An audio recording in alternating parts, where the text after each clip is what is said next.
अनिल त्यागी जी, आपको ये मैनिफेस्टो देख के क्या लगता है? क्या ये जो मैनिफेस्टो है, क्योंकि आज की तारीख में रेवड़ियां तो सभी बांट रहे हैं, हर राज्य में चले जाइए वो कह रहे 300, कोई 300 यूनिट बिजली फ्री की बात कर रहा, कोई 200 यूनिट फ्री बिजली की बात कर रहा, कुछ महिलाओं को फ्री में बस राइड दे रहे हैं, कुछ महिलाओं के लिए सब कुछ फ्री कर दे रहे हैं, 2000 से लेकर 6000 तक की बात की जा रही है।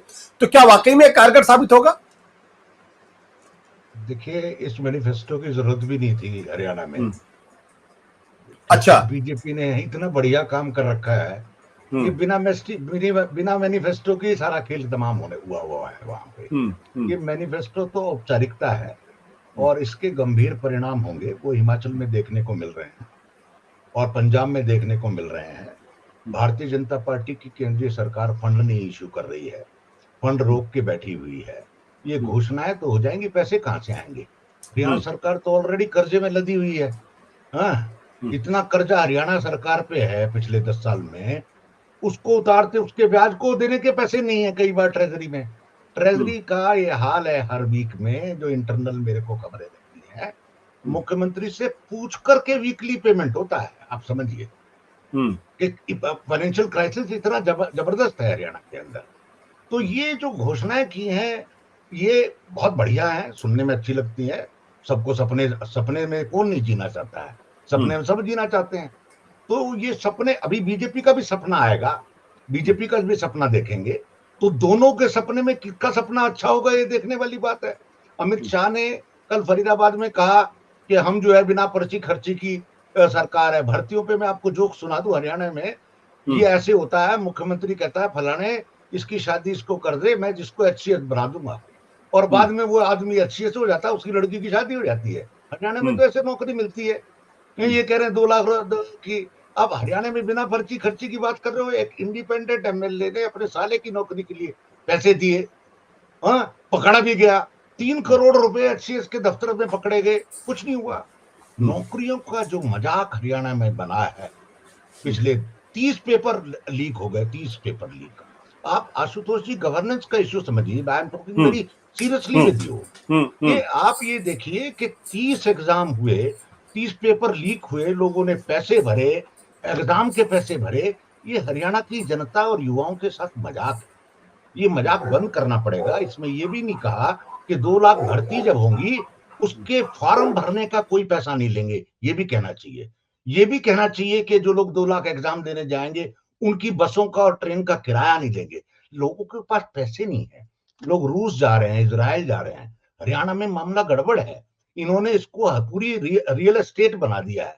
ये समझ ही नहीं रहे हैं कि यहाँ आदमी रहते हैं, जमीन भी है, लेकिन इन्होंने ये मान लिया है कि यहाँ सिर्फ जमीन है, आदमी नहीं रहते हैं। हाँ, तो ये जमीन की बिक्री की सरकार। अनिल जी, हरियाणा की स्थिति हुई क्यों? क्योंकि हरियाणा एक प्रॉस्परस स्टेट माना जाता था, किसानी का इलाका था, लेकिन अच्छा ऐसा नहीं कि बहुत ही गरीब हो जैसे कि यूपी है, जैसे कि बिहार, उस तरीके की स्थिति नहीं थी। तो हरियाणा की स्थिति क्यों बनी, जबकि वहां डबल इंजन की सरकार थी, केंद्र में भी बीजेपी की सरकार, राज्य में भी बीजेपी की सरकार, और मनोहर लाल खट्टर जैसे बहुत एक्सपीरियंस मुख्यमंत्री? देखिए, एक्सपीरियंस मुख्यमंत्री तो नहीं थे। जब पहले दिन का अगर उनका किस्सा सुन लेंगे, वो कभी अलग से प्रोग्राम करेंगे कि जब मनोहर लाल खट्टर जब मुख्यमंत्री बने तो पहले दिन क्या हुआ हरियाणा उसमें। हाँ, वो एक अलग कहानी है। बाहर मैं मुद्दे पे आता हूँ, ये क्यों हुआ। ये बड़ा क्राइसिस इसलिए है, जब आप सरकार बनाते तो आप ये तय करते हैं कि राज्य चलाना है या अपनी जो छद्म पॉलिटिकल पार्टी है, जो RSS है, उसका एजेंडा इंप्लीमेंट करना है। बीजेपी इस क्राइसिस में फंस गई हरियाणा के अंदर कि गवर्नेंस करें या इस हरियाणा का भगवाकरण करें। हरियाणा को ये समझे नहीं, हरियाणा आर्य समाज की धरती है, यहाँ मूर्ति पूजा नहीं होती है, स्वामी दयानंद का प्रभाव है।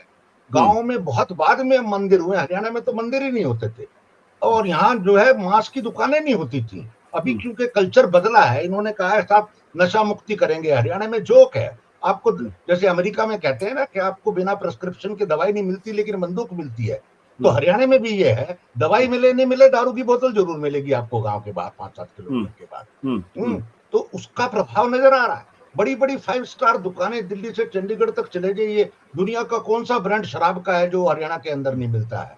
और मैं एक भवानीखेड़ा गांव है, भवानीखेड़ा गांव में था लास्ट ईयर, मैं उसमें 2 शराब के ठेके हैं। मैं उनसे पूछ रहा था भाई कितनी सेल है डेली की, कैन यू बिलीव इट?